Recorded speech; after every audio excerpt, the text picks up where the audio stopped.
Well, yeah, it was our dream house because, it was something that we figured we were going to be there for a long time. I was afraid for my life.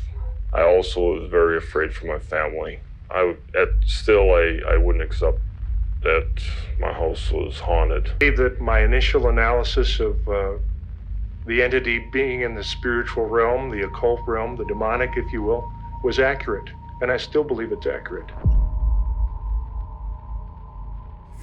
The banging was coming from the basement. Deborah froze. Her family was sitting in the living room watching TV, but they didn't seem to react. Could they not hear it? Was she going crazy? But before she had a chance to shout out to her husband, she heard it again. This time it was more pronounced, more violent. It was the sound of footsteps racing up the basement stairs. This was different. They had been hearing strange sounds around their home, but nothing like this. The basement door swung open, smashing hard against the wall as it did. Her children screamed. Deborah's husband jumped up from his seat. She saw enough to know that this was serious, but the sudden surge in adrenaline made everything seem confused and chaotic.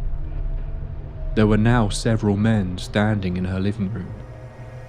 She didn't get a good look at them. It was like her eyes couldn't focus on them, but they began barking orders in a loud, vicious tone. She saw her husband responding to them, doing as they said, turning away from them. For a moment she didn't understand why, but that was when she noticed the guns. The men lined up the entire family against the living room wall. Deborah, her husband Alan, their 7-year-old son and their 2 younger daughters. Deborah was crying, screaming, begging to know what these men wanted. They didn't respond to the young mother's pleas. They raised their guns and opened fire on the entire family. Deborah shot up in her bed, drenched in sweat, tears streaming down her face. Alan was jolted awake by his wife's sudden scream. It was just a nightmare, he said gently as he tried to comfort her. Just a nightmare. But this wasn't a one-off occurrence. Deborah had been having nightmares every single night over the last few months. She was run down, exhausted, scared to fall asleep. With each passing week, the nightmares were growing darker and more violent, and this one was just so real. It would stay with her for the rest of her life, burned into her memory, as though the events actually happened. Deborah continued to cry in Alan's arms. It was just a nightmare. That's what he kept repeating. And sure, maybe it was. But both of them knew something else was going on here. Something neither one of them was talking about. There was something in this new home. Her children had been the first to notice it, but now Deborah was beginning to wonder whether maybe they weren't just nightmares. Maybe something was toying with her family, something that she couldn't quite put into words, something evil. Good evening, and if you're listening to this when it comes out, a happy Halloween to you all. If you're new here, we're getting really close to hitting 400,000 subscribers on YouTube, and I would love to hit that goal before the end of the year. So please help me out if you can and click subscribe if you love creepy cases like this. This is a case that a lot of you have requested I cover, and I'm so pleased you did because this turned out to be a fascinating paranormal case. This is a story that a whole generation of Unsolved Mystery fans were seemingly traumatized by back in the day, with many referring to it as the scariest segment in the show's history. But the short retelling on that show really doesn't do this case justice. This one feels like a perfect Halloween story. So get yourself a warm drink, dim the lights and get comfortable. It's time to delve into the disturbing case of the Tallman Haunting. Welcome to the Tape Library. 1986. Horicon, Wisconsin was a quiet town of only a couple of thousand people, surrounded on all sides by fields and marshlands. Just 40-odd miles from the shores of Lake Michigan, a place we have spoken about before, filled with its own tales of high strangeness and the unbelievable. But stuff like that didn't happen in Horicon. Sure, some of the locals may have reported seeing odd things in the sky at night once in a blue moon, but for the most part this was just a normal place. It was the perfect little slice of what many imagine when they think of small town America. Somewhere quiet, peaceful, a place where everyone knows everyone, a place where a young family could plant their roots. And that is exactly what Deborah and Alan Tallman planned to do when they moved into a lovely 3-bedroom house on South Larrabee Street. The house had no dark history to speak of. It was one of 10 newly built properties that had been completed 2 years prior. Before the house stood there, it had simply been a marshy field that teenagers liked to hang out and drink in. Although, the Tallmans were not the first residents of the home. A family had moved in shortly after the place was built, but had only remained there for 18 months. The Tallmans didn't know why their ownership of the place had been so short, but their loss was the Tallmans' gain in their eyes. Deborah and Alan had 2 children that are referred to in most retellings of this story as Kenny, who was 7 years old, and Mary Ann, who was around 1. The actual names of the family have been kept a closely guarded secret, as we will discuss in more detail later. The family needed the extra space though, because Deborah was pregnant again. But it soon became apparent not everything was idyllic in this new setting. For the first few months of living there, everyone kept getting sick. The Tallmans weren't prone to this prior to the move, but something had changed since they arrived in Horicon. Deborah was having to take the children to the doctors multiple times a week. Mary Ann even ended up in hospital on 2 occasions, with viral infections and chickenpox. Alan was increasingly having issues with his back. It was like their health had taken a sudden nosedive ever since moving in. So their first step was actually a rarity in these kinds of stories. They got their new home inspected. Various people were brought in to check the home for asbestos, mould, gas leaks, anything that could explain the sudden issues the Tallmans were having. But nothing could be found. It wasn't just their health though. It seemed to be affecting their mood. Alan in particular was becoming increasingly irritable and angry. Interestingly, this would most often begin to happen when the sun set. As night descended upon the home, his mood would also take a dark turn. But it became easy to pass a lot of this off as just the difficulties of a new place. Their immune systems weren't used to the new town. The stress of the move and his job as a foreman at a local factory was getting to Alan. But it wasn't just them that was affected. Deborah was having some complications with her pregnancy. As a result, the doctor said she should rest more, which saw Deborah's mother visiting the home daily for nearly 3 months to help her daughter out. Deborah's mother wouldn't say anything until months later, but every time she was in the house she said it felt suffocating. She felt a tension all throughout her body that seemed to lessen the further she got from the property on her drive home each day. Deborah's sister would later say much the same, that she had headaches and felt stressed every time she was in the house. They both admitted it was a beautiful home, but something about it made them feel uneasy, and they could see that it seemed to be draining the life out of the Tallman family. But still, no practical explanation could be found in the house. It wasn't just the people in the house though. At one point, the family purchased a kitten. Every time the sun would set, the cat would start acting erratically, running out of the room screeching, trying to climb the walls. It would meow loudly all night, but as soon as the sun rose it would start acting normally again. It was keeping them up at night, so soon they found a new home for the cat. Apparently, as soon as it arrived in its new home, the cat's strange behaviour stopped. Then things took a weird turn. Deborah and Alan went out for dinner one night, hiring a young girl to babysit the children.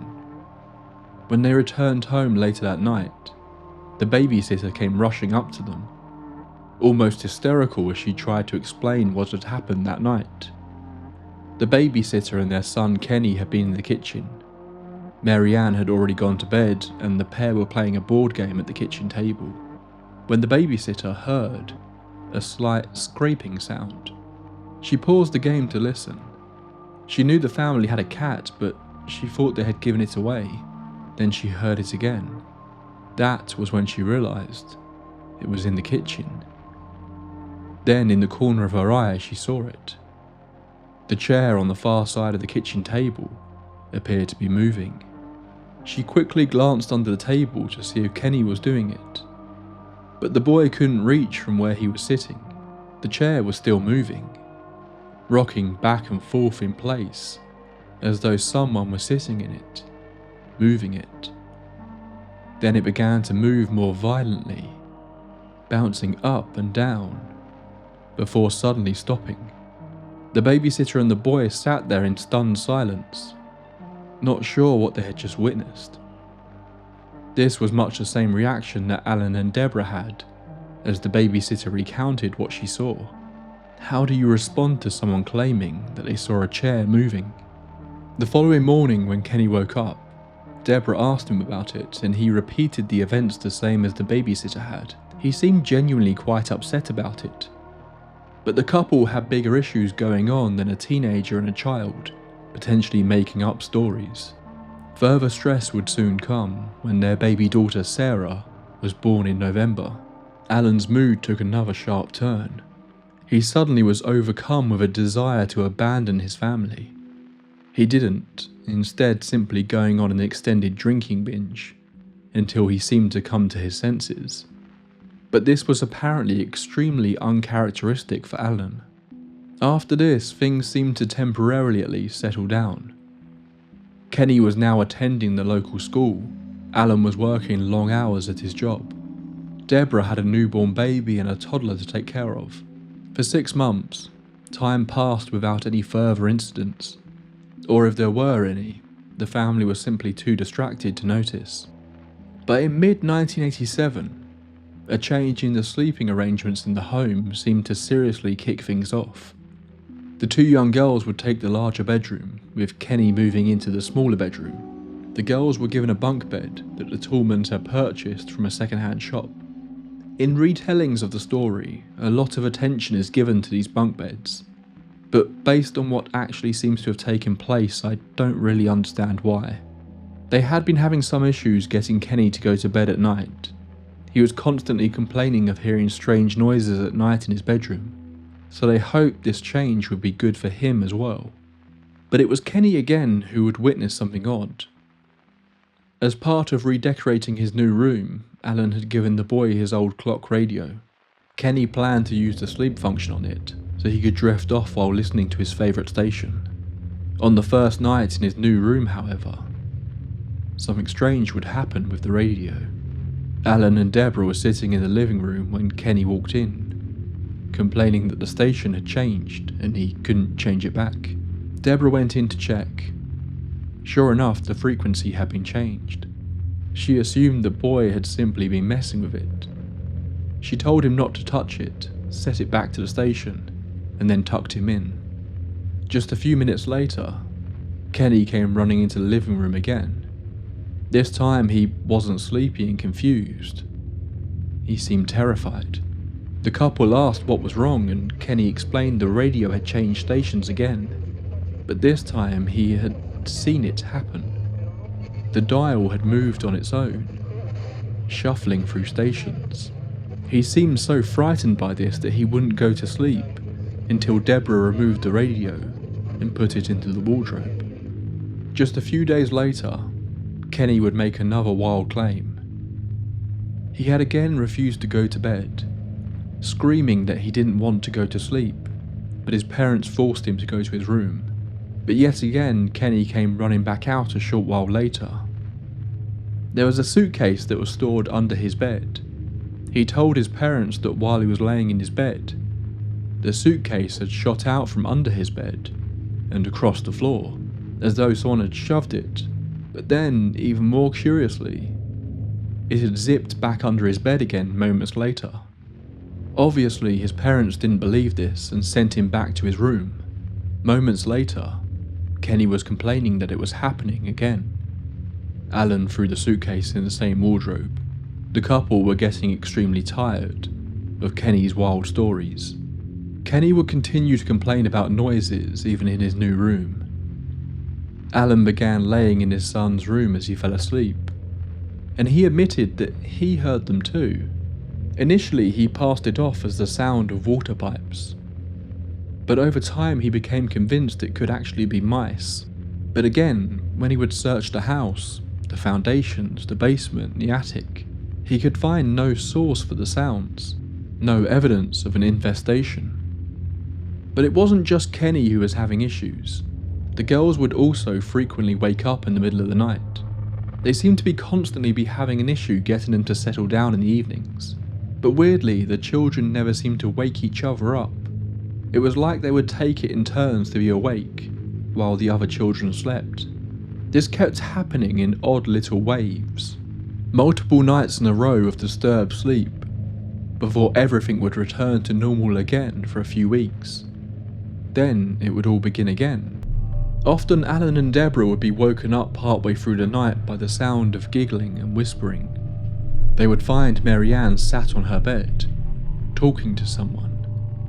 An imaginary friend, they assumed, but while sometimes she seemed to enjoy talking to this friend at night, other times the young girl would come into their room a little more concerned, asking if her parents could hear it. The voice that kept waking her up. Soon, Alan would find himself having to stay in the girls' room until they fell asleep as well. His presence seemed to be the only thing that would calm the children. One afternoon, Deborah was in her kitchen when she suddenly heard something. The unmistakable sound of her garage door opening and closing. Rather than immediately phoning the police, she decided to peek her head inside to see if someone had broken in. She first called up her neighbour and asked her if she had seen anyone skulking around the property. When the neighbour said she hadn't, she asked her to stay on the phone while Deborah went to investigate. Terrified, Deborah crept through the side door that led into the garage.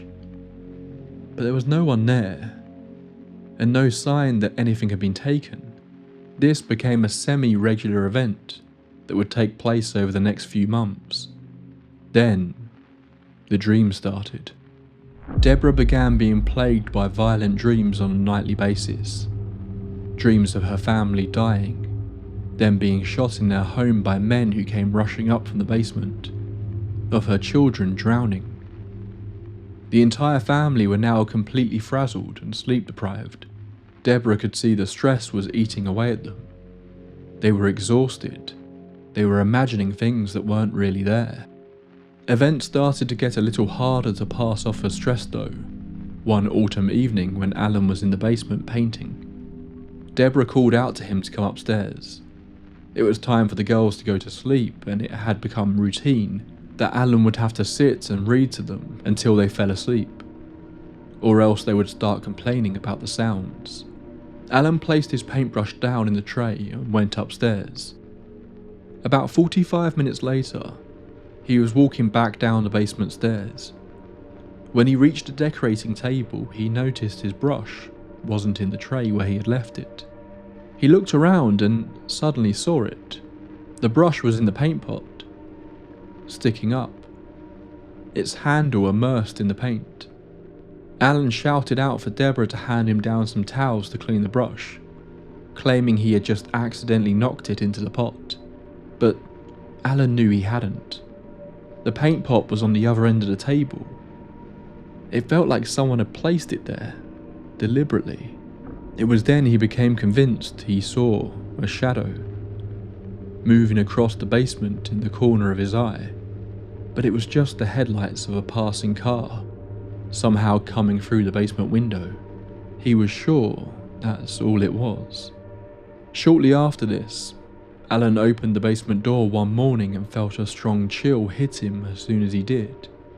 Curious, he headed downstairs to find one of the basement windows was missing.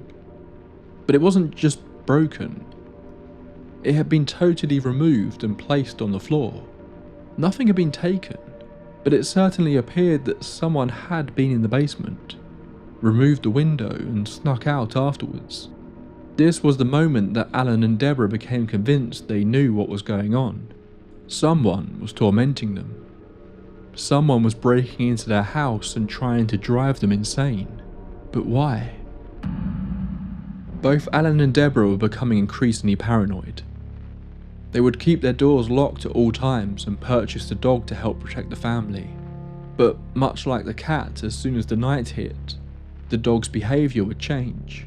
It began barking and would frequently mess in the house despite being house trained. But it wasn't the only one. Alan began to notice that when his neighbours would walk their own dogs past the house at night, they would begin to bark as they got close.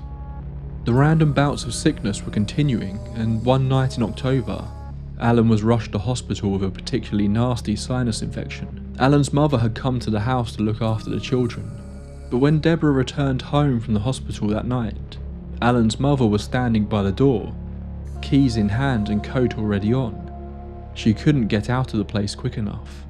She had always been hesitant to spend time in the home, but this night she had witnessed something that genuinely shook her to her core. The children had all gone to bed, and not knowing when Alan and Deborah would be home, she lay down on the sofa and drifted off to sleep herself.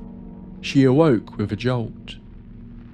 The room was now darkened, empty, but she felt the strong sensation that someone had just woken her up. She sat up and froze when she saw it. She couldn't believe her eyes. At the window was what looked like 2 red dots. She rubbed her eyes, and that's when she became convinced this wasn't a light. It was eyes. A set of red eyes, peering in at her from the darkness. Then suddenly, they were just gone. Deborah explained this away as her simply seeing car headlights through the window. But increasingly these strange events were piling up, and they could not wrap their heads around what was happening. Alan, a keen deer hunter, had a trip planned for November of 1987 with his father and brother.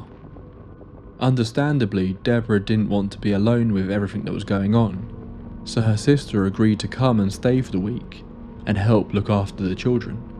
But nothing happened while he was gone. The following weekend though, while Deborah's mother had been babysitting, the woman had been flicking through television channels late at night, when a few moments of what appeared to be a horror film came through. Unfortunately, Mary Ann was sitting with her at this moment. The young girl would later describe what she saw as a clip of a big bonfire, when a man wearing a pig mask came running through the flames. The name of the film that traumatized her so much seemingly has not been recorded in any retellings of this case. My best guess is that this was Motel Hell, although I don't recall a specific scene with a bonfire.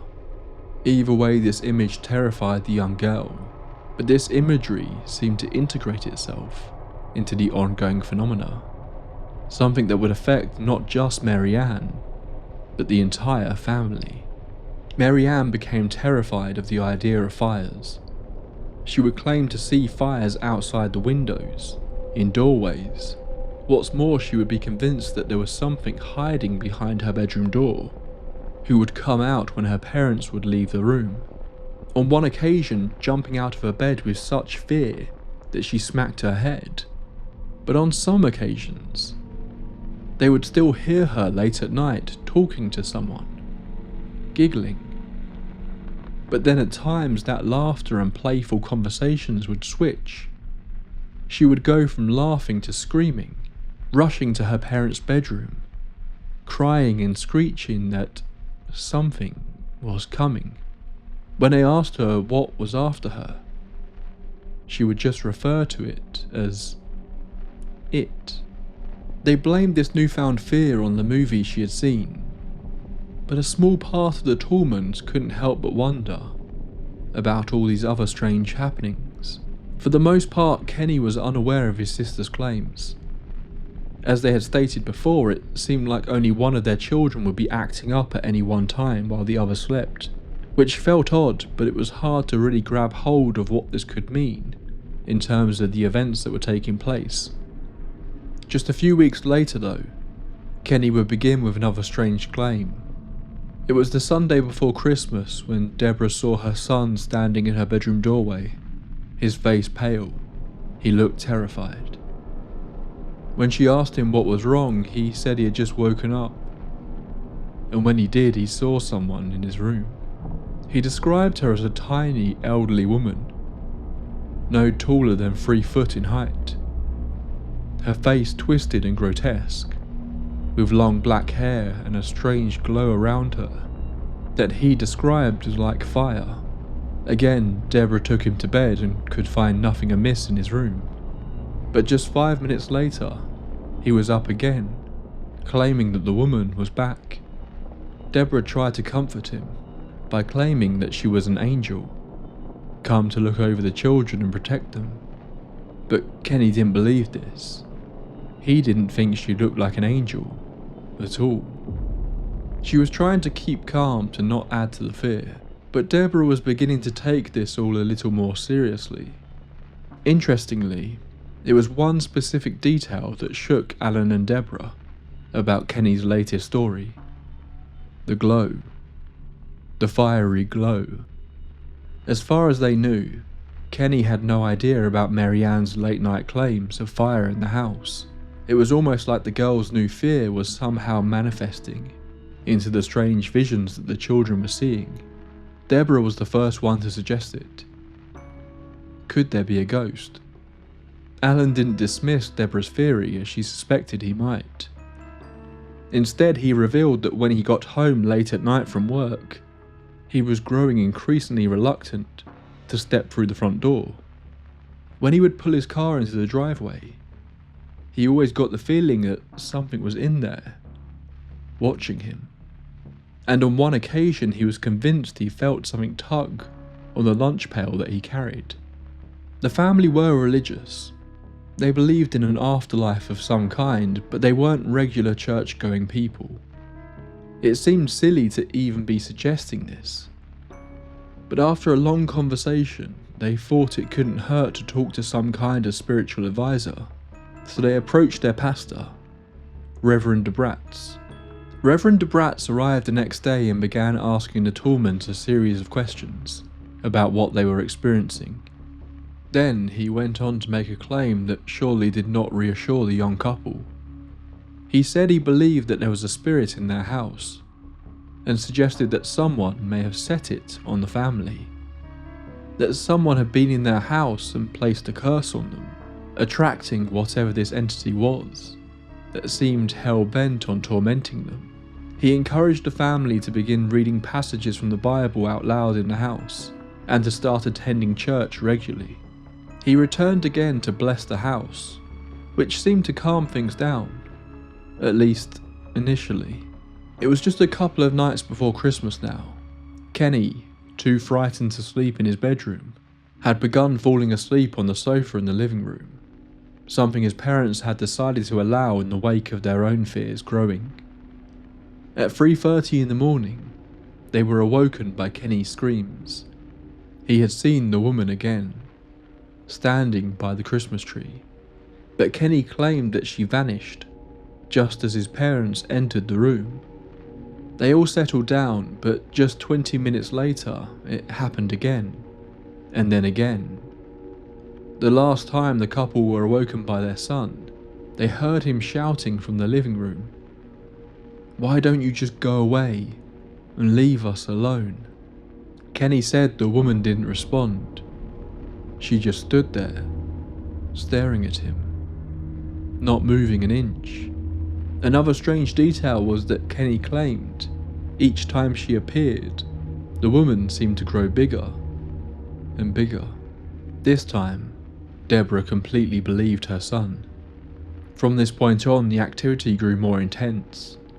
Every single night the sun would set, and their children would become terrified, claiming to hear things, to see things. Deborah kept trying to reassure the children that what they were seeing wasn't anything bad. She told them they were guardian angels, there to protect them. She began telling Mary Ann that it was simply baby Jesus there to look after her. A fact that the young girl seemed to latch onto, and seemed to calm her slightly. But every time her daughter would tell her mother that she had seen baby Jesus last night, Deborah would shiver with fright, desperately trying to not let her daughter see how scared she was. At his breaking point, Alan came home from work one night to be bombarded with a whole bunch of claims from Deborah, which led to him growing extremely angry, shouting out loud to whatever was in his home to leave his children alone and to come at him instead. This was a mistake. The nightmares that Deborah was having seemed to instantly transition to Alan after this. They were dark, violent and strange.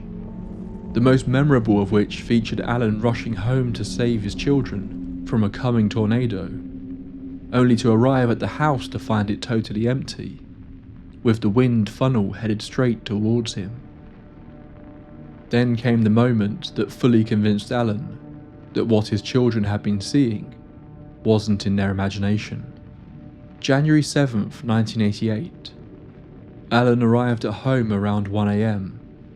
Everyone in the house was fast asleep. He went to go and unlock the front door when he heard something, an odd whistling sound, followed by a sudden gust of wind that seemed to come out of nowhere.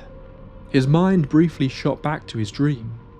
Alan looked around and then he heard it. A whispered voice saying, "Come here." Immediately, Alan ran to the side of his garage, where he was sure he heard the voice come from, convinced that someone was out there. But there was no one. He searched everywhere, but couldn't find another soul outside this late. He went to go and unlock the door again when the wind hit him. This time the sound that accompanied it was an intense howl. And then he heard it again. The voice saying, "Come here," but much louder this time. As he turned, he saw the glow. The garage had a window on the side, and as clear as day, he could see a yellowy, fiery glow coming from it. He went to step towards it when he noticed something else. There was a smaller window just above the garage door. There, peering down at him, were what appeared to be a set of glowing eyes. They were green with red pupils. Alan couldn't believe what he was seeing. His initial instinct was to get away from it as quickly as possible. He rushed into the house, slamming the door shut behind him and placing his lunch pail down on the kitchen floor.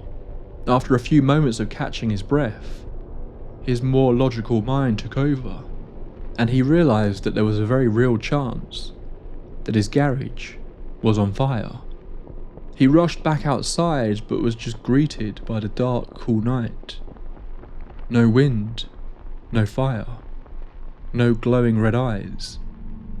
Everything was dark. Everything was normal. He stepped back into the kitchen, convinced he was losing his mind. All these stories were getting to him. This wasn't real. But as he went to go and pick up his lunch pail from the floor, it shot across the room, crashing into a table as if thrown by an invisible presence. Deborah was awoken by the crash. Then Alan came rushing into the bedroom, rambling about a howling, asking Deborah if she could hear it. She couldn't. Alan spent the rest of the night pacing the house, telling it, whatever it was, to leave his family alone. Deborah was terrified. She had never seen her husband so scared before. Alan's experiences grew stronger and stronger after this incident. It was hard to really explain. More often than not, it was just a strong feeling. A feeling that something was in their home. A feeling that something didn't want him in the house. It got so bad that late one night, he ended up loading his rifle, intent on shooting the entity. But Deborah luckily broke through to him and made him realise it was not a good idea to begin firing his gun at an unseen force. The paranoia grew. The family would often keep all the lights on in the evening. Alan wanted to attach bars to their windows. They barricaded the basement and garage doors because in the evenings, they kept hearing the handles rattling, like someone was trying to get in, but of course there was never anyone there. The night after Alan's fiery encounter with the garage, a relative of Alan's, 16-year-old Jonathan, came to stay. The pair were planning to go ice fishing that weekend, so he was staying on this Friday night so that they could head off early. A plan that was put in place before the latest event, but one Alan didn't want to cancel because he wasn't quite ready to start telling other people that he was worried his house was haunted. That morning, as they set off, Jonathan mentioned that he had got up in the middle of the night and found the refrigerator door wide open in the kitchen. This was especially odd because the back legs of the fridge were broken, causing it to lean backwards slightly, meaning the door would shut on its own if left open. After their fishing trip, the pair were back at the Tallman's house. Alan was loading Jonathan's belongings into the car to take him back home, when Jonathan made what to him would have been a simple passing question. He asked Alan if he had left a light on in the garage. Alan said no. Why? Jonathan said he had spotted what looked like two small red lights in the garage window, just above the door, and he wondered what it was. A chill shot down Alan's spine. He changed the subject and drove the boy home. Alan returned later that evening and set about the normal ritual of putting the girls to bed. He lay on their bedroom floor as he always did, but strangely, tonight the girls seemed to fall asleep the second their heads hit the pillow. Alan couldn't believe it, but just as he went to go and stand up, he heard something. A sort of high-pitched whistling sound. The sound immediately took him back to the incident outside, with the sound of the howling wind. He couldn't believe what he was seeing when it appeared a low fog came up from the carpet, rising up into the air around him. It moved quickly. Before he could even process what was happening, it seemed to take on a form.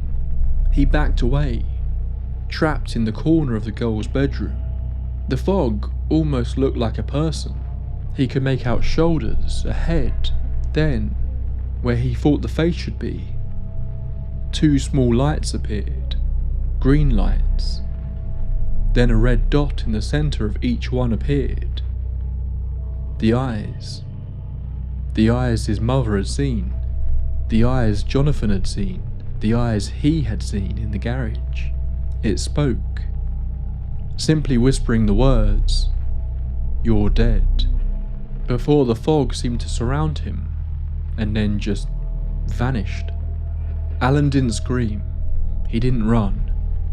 Deborah saw him come walking back into the living room, shaking, stumbling about, tears streaming down his face. She asked him what was wrong, but he couldn't explain it. He just kept telling her to leave him alone. Deborah quickly got on the phone to Reverend DeBratz again, who came straight round, and found Alan a blubbering mess, and the children now all awake and terrified. They packed suitcases and left for a relative's home. As they drove away, Deborah was convinced that she saw flames in the garage window, but when she looked back, there was nothing there. The next morning was Sunday. Reverend DeBratz had urged them to come to the morning church service, but strangely their car wouldn't start. That was until 10:30 when the service was over. The car sprung back into life as though nothing were wrong. That night the Reverend met the Tallmans back at their home. He performed communion with them and handed them a stack of tapes of church hymns, encouraging them to play them all night. They did, and the Tallmans said it was the first time the family had a good night's sleep in a long time, but it wouldn't last. The sun rose on Monday morning, and after a night of peace the family genuinely felt hopeful that this could be coming to an end, that there was a way to stop it. Alan went to work, Kenny went to school, Jonathan had agreed to come round and spend the day with Deborah and the kids until Alan could get home that night. Alan called at around 6 p.m. to see how things were going. The sun had set, but Deborah said nothing weird had happened. Deborah was still playing the hymns, and Jonathan was playing with the kids, down in the newly completed basement rumpus room. He called again at 7:30. Still, everything seemed normal. The kids were getting ready for bed, and Jonathan was going to read the girls a bedtime story. Alan said he would call back in a couple of hours, but it seemed things were finally calming down. 45 minutes later, a car pulled up at the factory that Alan worked at. It was the entire family. Jonathan had been in the back bedroom with the two girls. When Deborah had heard the terrifying screams of the young man, she rushed into the hall, but something stopped her. She was paralysed with fear. She could hear him screaming. She could hear her daughters screaming. But for some reason, she just couldn't step inside the room to see what was happening. Instead, she rushed to the phone, desperately trying to call Reverend DeBratz, but no one would answer the phone. The whole time, Jonathan was screaming for Deborah to come into the bedroom, but she just couldn't. She was the only one now who hadn't seen it. She didn't want to see it.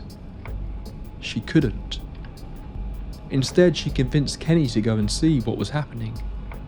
Kenny came running back out of the room, screaming that it was in there.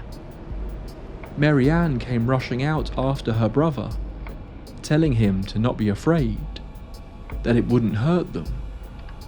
It was the baby Jesus. He loved them. Jonathan came rushing out soon after, before realising he had left Sarah. He ran back inside, grabbing the baby. Deborah bundled them into the car and drove away. They had left the living room light and the bedroom light on, but other than that, the house was in total darkness as they left. As they drove down the street, Kenny said that it was in the window. It was watching them. Deborah refused to look back. She just drove, stared at the darkened road and drove. As they did, Jonathan explained to Deborah what had happened. He had been nearly falling asleep himself when suddenly Sarah had sat up, and in her garbled infant voice said, "Hello." She sounded happy. Jonathan assumed that Deborah had come into the room, but then he looked up and saw it. He hadn't heard the full story of what had happened to Alan at this point, but he said he saw a foggy figure standing in the room with what appeared to be glowing eyes. The family initially retreated to the church before deciding to spend the night at Alan's mother's house. Curiosity got the better of Alan though, and on the way back he wanted to drive past the house, paranoid that it could be on fire. Deborah refused to go near it, so instead Alan parked the car down the street and approached on foot. Every light in the house, in the garage, in the garden outside, was switched on. The following morning, the Tallmans returned to collect some belongings. Every light in the house was now switched off, except for the children's bedroom. It was strange, the house felt completely normal. It was almost like it was a totally different environment during the day. The family gathered up their essential items and left.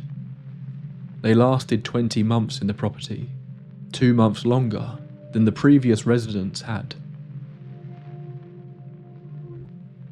On January 21st, Alan got a rather unexpected phone call.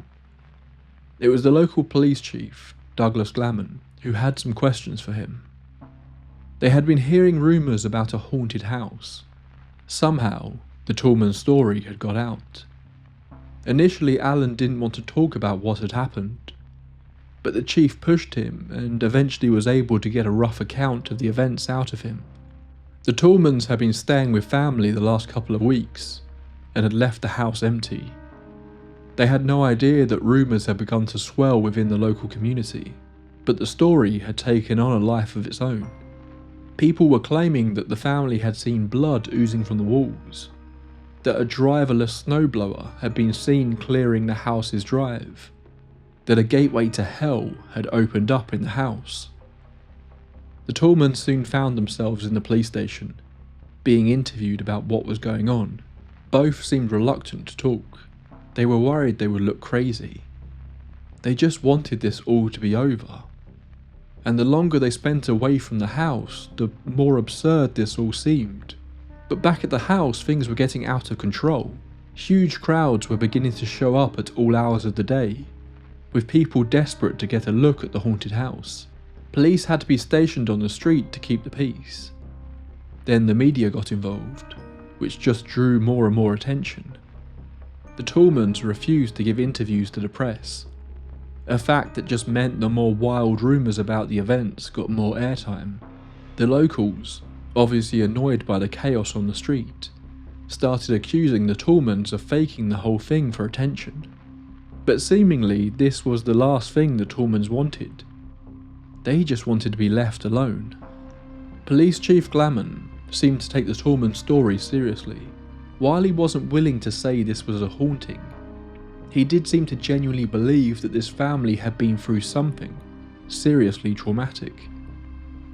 They seemed to believe that this had really happened. He didn't get the sense that a hoax was afoot. Even the children's recounting of events seemed to match up and sounded believable. He helped keep their identity a secret, and did his best to dispel some of the more outlandish claims of paranormal activity. The police visited the house with the Reverend late one evening, but couldn't find anything unusual that could explain what the family were experiencing. But they also didn't experience any of the activity themselves, although Glaman did note one strange thing. While the police were in the home, the phone would ring several times. Every time they answered, there was no one on the other end. After this, Chief Glaman actually invited a trio of investigators to the home. They provided us with some of the only photographs of the house, but the trio of psychologists and parapsychologists were not able to find any possible explanation for what had happened to the Tallman family. Speculation about the haunting grew, with some claiming, in what was the style of the time, that the house had been built on a Native American burial ground. While Glaman did state that the area was a major Native American settlement centuries ago, no significant archaeological findings had ever been made in the marshy area that the homes were built upon, so there is nothing to suggest that this is true. A reporter for the Milwaukee Sentinel was able to discover the true identities of the Tallman family. They agreed to give him an interview, as long as he kept them anonymous, which he agreed to do, which led to more and more media outlets picking up the story, ultimately leading to a segment in the show Unsolved Mysteries that the Tallmans agreed to be involved in, under the condition that their identities and their children's identities were kept a secret. It seems the family saw this as a way to get their story out there, and to crush the more outlandish rumours without damaging their personal reputations. The investigators, Glaman and the family, made one major point to the people who doubted their story. This was their dream home. It was everything they had wanted, and was where they wanted to raise their family. They spent months getting it decorated, making it the place they would live in for years to come. If they were making up this story, why would they abandon it after 20 months? Numerous media outlets and TV shows have reached out to them. Book deals have been suggested. But the Tallmans have no interest in any of that. They corrected the public story about them with the Unsolved Mysteries episode, and have no desire to keep reliving the events, nor to push their family into the public eye. The family were able to sell the property back to the home administration they had purchased it from, but they did so at a loss. The Tallmans didn't care though, they just wanted to move on with their lives. The family that moved in after them has seemingly not experienced any activity. The Tallmans stayed in Wisconsin, but admitted that the events had a significant impact on them, leaving them traumatized and unable to understand what they went through. For years afterwards, they were scared to leave their children alone, and all still became especially fearful after dark. But apparently their new home turned out to be a peaceful place that they lived in for a long time. But Mary Ann would still ask her mother, time and time again as she got ready for bed, "Why doesn't Jesus visit me anymore?" So what really happened? Because of the Tallman family's reluctancy to go public with their story, there is very little information to go on in this case. The most well-known source of this story is the aforementioned segment from Unsolved Mysteries in, I believe, 1988. So this was recorded very soon after the events actually took place, and the reconstructions were actually shot with actors in the Tallman's property. Interestingly, this is sometimes referred to as a lost segment, as it was apparently edited out of the streaming versions of the show, but it is available to view in full on YouTube. This version of the story seems to be where the narrative of the haunted Bunkbeds came from, a common theme that is present in many retellings of this case. I'm not sure why they went with this angle though. While the activity certainly seems to ramp up once the beds are introduced to the home, there were strange events prior to this, and the very first major event after the beds are introduced happens in Kenny's bedroom, not the room with the bunk beds. It seems to suggest that these beds were somehow cursed or had some kind of energy attached to them.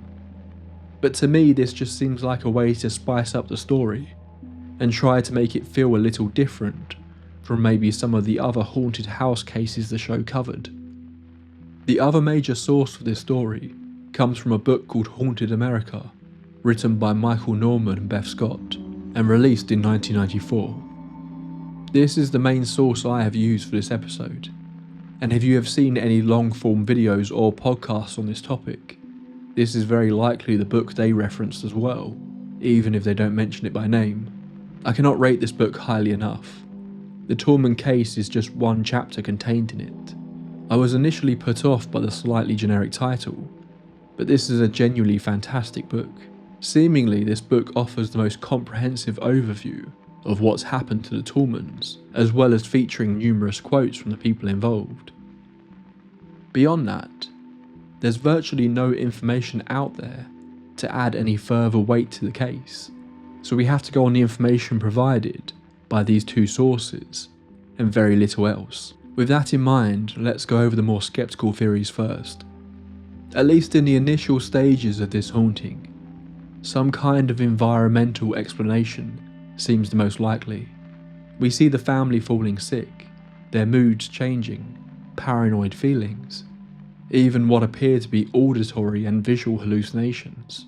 And many of the people who experienced these things say their symptoms got better once they left the house. This really does seem to point towards some sort of gas leak or some similar event that could be affecting the family, although it's worth pointing out it seems numerous people have investigated this possibility, both soon after the family moved and after they left, and found no evidence of anything that could be causing it. Plus the family that moved in afterwards claimed to have experienced nothing.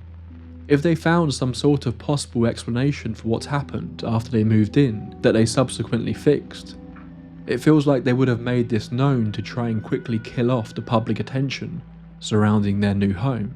If this also was caused by gas or mould, it seemed to affect some people very quickly.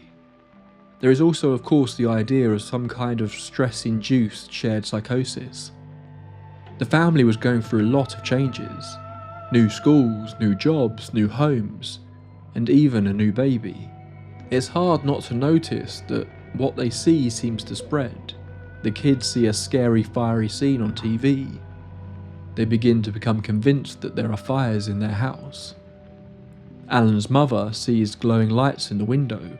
Alan then starts to see them. Then Jonathan. It feels almost contagious.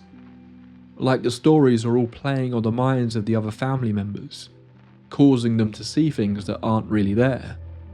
It's also not hard to notice the shift once the Reverend becomes involved. Much like we saw in the Warrens cases over the last few months, he seems to shift the narrative towards his own beliefs, and that in turn seems to affect what the family reports seeing.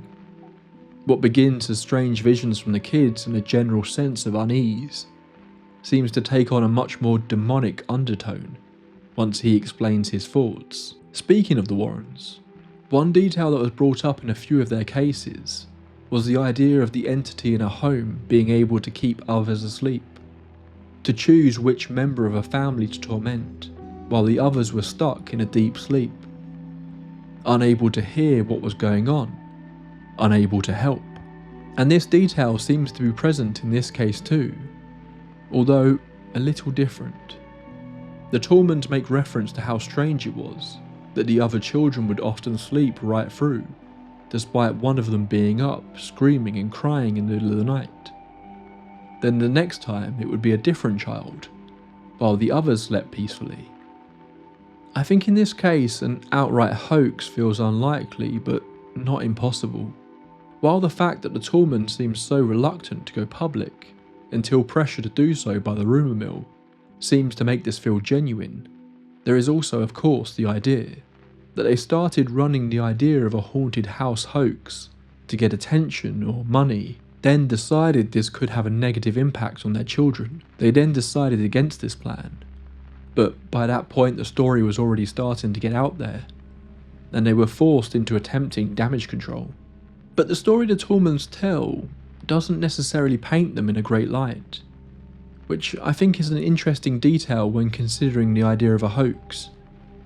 Alan comes off as angry and distant, leaving his terrified family to go fishing and hunting, going on a drinking binge when his wife had just given birth. They constantly downplay their children's fears, even when they begin to believe that something is really going on. Deborah is so terrified to see the entity on that last night that she instead sends her 8-year-old son to go and see what is going on. These are small details that could have easily been left out of the story, but it feels like they want to provide the account as detailed as they can remember, warts and all, which to me adds some level of believability. I mentioned it a moment ago, but one idea I think that seems to straddle the barriers between this being real or fake is how the activity really seems responsive to what the family is putting out there. Their daughter sees the fire on TV. She is then plagued by visions of fire that slowly becomes visible to the entire family. Alan shouts for the entity to come after him, and it does just that, switching its focus to him. They begin playing church music to keep it away, and it works, at least temporarily. Alan has nightmares about a tornado. He then begins to hear wind in the house. While reading this story, one thing kept coming to mind. Everyone keeps seeing different things. To Kenny, it's a haggard old woman. To Alan and Jonathan, it's a fog-like figure. Mary Ann seems to be experiencing two very different entities, one that she would talk to and giggle with late at night, another that scared her deeply, that she referred to as it. I wonder if to Mary Ann, when she saw the more friendly apparition, it really was taking on the form of Jesus, as her mother has suggested. It really seems to play on the ideas that the family expresses in the home. Now, maybe this points towards this being some form of shared delusion, but you could also run with the theory that whatever this phenomenon was, it was interacting with the family, moulding itself to their fears and worries, reacting to them, rather than just being an echo that happened to be playing out in their home. It just feels so much more interactive than I think we see in a lot of paranormal cases. There are so many similarities here to many other such cases, but at the same time there's something about this one that feels unique in a lot of ways as well. I don't really know how to put it into words. Much like the encounters the family were having, it's hard to really get a hold of. I think, particularly because I have been talking about the Warrens a lot lately, I've become a lot more skeptical recently of a lot of these cases. But for some reason, something about this one just seems to be sticking in the back of my head. I know there is very likely a logical explanation to this case, but something about it just feels wrong. It doesn't feel neat and tidy. I don't know why, but this is one of those cases that I think is going to stay with me for a long time. That's all for this entry into the tape library. I'm not quite sure why this one has affected me so much, but it really did get under my skin. Did you have a similar reaction to it? If so, I'd love to hear what you felt in the comments below. Or, if you think this has a more logical explanation, then please do let me know your thoughts on that too. If you enjoyed this episode, as always, please click like or leave us a rating on your podcast platform of choice. And of course, make sure you subscribe if you haven't done already. We're getting really close to hitting 400,000 subscribers on YouTube, and I would love to hit that goal before the end of the year. So please help me out if you can. Let's just end it with a quick shout out to our Patreon supporters, whose donations each month keep the Tape Library archives running. Our Tape Library archivist, Yoinkson Away, Umiko Grimm, West Virginia Vegetable Man, Tina S, Thomas Boatwright, the God Emperor of Mankind, the Crimson DM, the Detective, the Bisexual Moon Cult, Steve Lutman, Sean Miller, Sandy Lusk, Sarah Boyd, Rosary Sudrobin, Plum Blossom, Pixelina, Pat McShay, Monty Montes, Mirashard, Midia Zabine, Lisa Marie Sheridan, Lady Bette Noir, Juno, Judith Hacker, Joseph Condola, Jolly Jedi, Joe, Jamie Long, G-Raw, Gabrielle, Gina Britton, Emily Carlin, Eric Salas, Dagon O'Dorleg, Dominic DeAngelis, Dawn Swan, Darla, Crystal Edwards, Ashlar's Books, Alfredo Sandoval, and Adeline. Our lead archivist, Xavier Rangel, Win Lewis, Van Yell, Tyler Michael, Tracy Torello, The Original Deer, Sad Gail Callie, Ridiculous, Quirky Joseph, Old Soul Like Mine, Plague Doctor is in, Emmy Bartley, Melissa Harrison, Lord William, London Grace, Creepy Candy, Brian Baker, Amy Stubblefield, Alex O'Neill, Alex Goldberg, and 1000th Ghost. And our very generous Grand Overseers, Morning Rain 2619, Leah Carmella, Katie, Harrison the Ogre Bad Diddley, Agent 355, and Queen of Flatulence. And of course, thank you to my junior archivists, my YouTube members, and to you for making it to the end of the episode. Once again, I hope you all have a fun Halloween, and I will see you all very soon with another exploration into the darker realms. Until next time, my friends, pleasant dreams.